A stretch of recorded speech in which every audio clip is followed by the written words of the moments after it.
கணபதி, தற்போது இரு மாநில மக்களும் பொறுப்புகளை மனதில் வைத்து உணர்ந்து செயல்பட வேண்டும் அப்படின்னு சொல்லி பிரதமர் மோடி வேண்டுகோள் விடுத்திருக்கிறார். அவர் தெரிவித்த கருத்துக்களோட முழு விவரம் என்ன?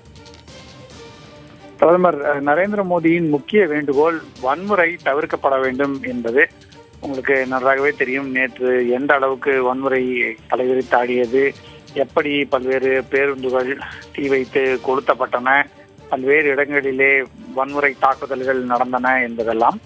ஆகவேதான் பிரதமர் நரேந்திர மோடி இன்று 2 மாநிலங்களுமே, குறிப்பாக மாநில அரசுகள் தங்களுடைய பொறுப்புகளை உணர்ந்து செயல்பட வேண்டும், வன்முறையை தவிர்ப்பதற்கான அனைத்து நடவடிக்கைகளும் எடுக்க வேண்டும், பிரச்சனைகளுக்கு தீர்வு பேச்சுவார்த்தை மூலம்தான் கிடைக்கும் என்பதையும் சொல்லியிருக்கிறார்.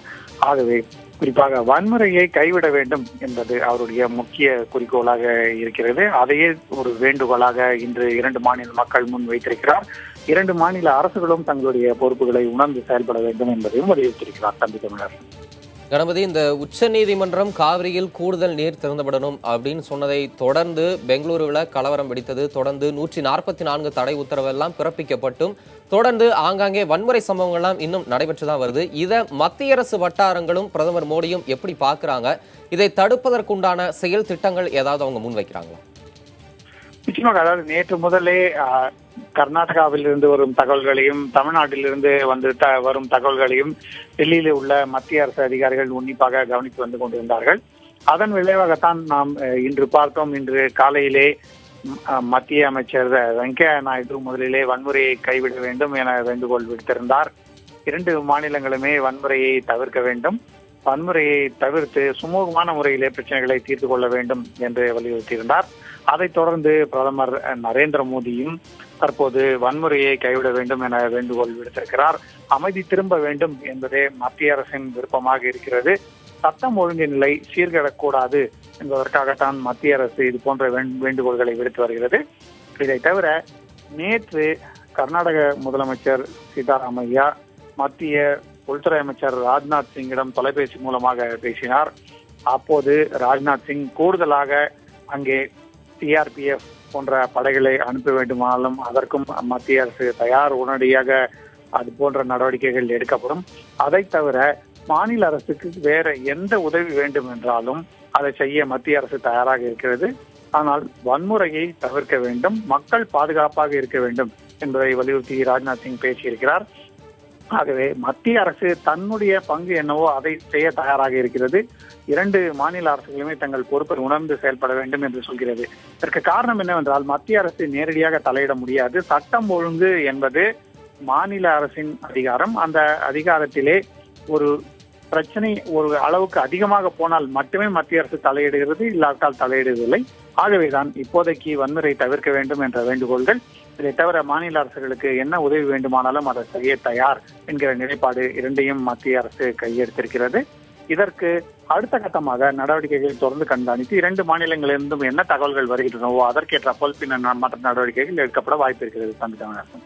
கணபதி, மத்திய அரசு எந்த விதமான உதவியை செய்ய தயாராக இருப்பதாக குறிப்பிட்டிருக்கீங்க. மத்திய அமைச்சர் வெங்கையா நாயுடு இந்த வன்முறைகளை ஏற்றுக்கொள்ள முடியாதுன்னு சொல்லியிருக்காரு. ராஜ்நாத் சிங் 2 மாநில முதல்வர்கள் கிட்டையும் பேசியிருக்கிறாங்க. மத்திய அரசு இது தொடர்பாக 2 மாநிலத்து முதல்வர்களிடமும் பிரதிநிதிகளிடமும் என்ன கருத்தை அறிவுறுத்துறாங்க? இது தொடர்பாக கர்நாடக முதலமைச்சர் சித்தராமையா மத்திய அரசுக்கு ஏதாவது கோரிக்கைகளை முன்வைச்சிருக்கிறாங்களா? அதை தொடர்ந்த நிகழ்வுகள். நிச்சயமாக. ஏற்கனவே கர்நாடக முதலமைச்சர் சித்தராமையா ஒரு கடிதத்தை பிரதமர் நரேந்திர மோடிக்கு எழுதியிருந்தார். அந்த கடிதத்திலே முதலமைச்சர்களின் கூட்டத்தை கூட்ட வேண்டும் என்று கேட்டிருந்தார். அதாவது காவிரி நதிநீரிலே பங்கு என்பது புதுச்சேரி மற்றும் கேரளாவுக்கும் இருக்கிறது என்றாலும் இப்போது பிரச்சனை மிகவும் அதிகமாக இருப்பது தமிழகத்துக்கும் கர்நாடகத்துக்கும் இடையிலே தான். ஆகவே இந்த 2 முதலமைச்சர்களின் கூட்டத்தை கூட்ட வேண்டும். முடிந்தால் 4 முதலமைச்சர்களும், அதாவது புதுச்சேரி மற்றும் கேரளா முதலமைச்சர்களும் கலந்து கொள்ளும் வகையிலே ஒரு முதலமைச்சர் கூட்டத்தை ஏற்பாடு செய்யலாம் என்பது சீதாராமையாவின் எண்ணமாக இருக்கிறது. ஆகவேதான் தனது கருத்தை அவர் பிரதமர் நரேந்திர மோடிக்கு தெரிவித்திருந்தார். இதை தவிர மத்திய உள்துறை அமைச்சரிடம் நேற்று தொலைபேசி மூலமாக பேசியிருக்கிறார்.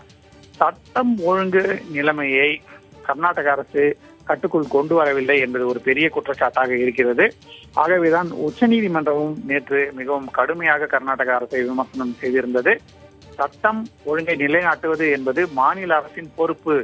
கான்ஸ்டிடியூஷனல் ஆப்ளிகேஷன் என்று குறிப்பிட்டிருந்தது. மத்திய அரசும் அதையே தான் கருதுகிறது. சட்டம் ஒழுங்கை நிலைநாட்டுவது மாநில அரசுகளின் முக்கியமான கடமை. அதை அவர்கள் செய்ய வேண்டும். அதற்கு வேறு எந்த வகையிலாவது உதவி தேவை என்றால், ஒருவேளை சிஆர்பிஎஃப் போன்ற படைகளை அனுப்ப வேண்டும், ராபிட் அஃபெக்ட் ஆக்ஷன் போர்ஸ் போன்ற படைகளை அனுப்ப வேண்டும் என்றால் அதற்கு மத்திய அரசு தயாராக இருக்கிறது, முன்வந்திருக்கிறது. ஆகவே இந்த விஷயத்தில் மாநில அரசுகள் சுமூகமாக பிரச்சனையை முடித்துக் கொள்ள வேண்டும் என்பது மத்திய அரசின் நிலைப்பாடாக இருக்கிறது.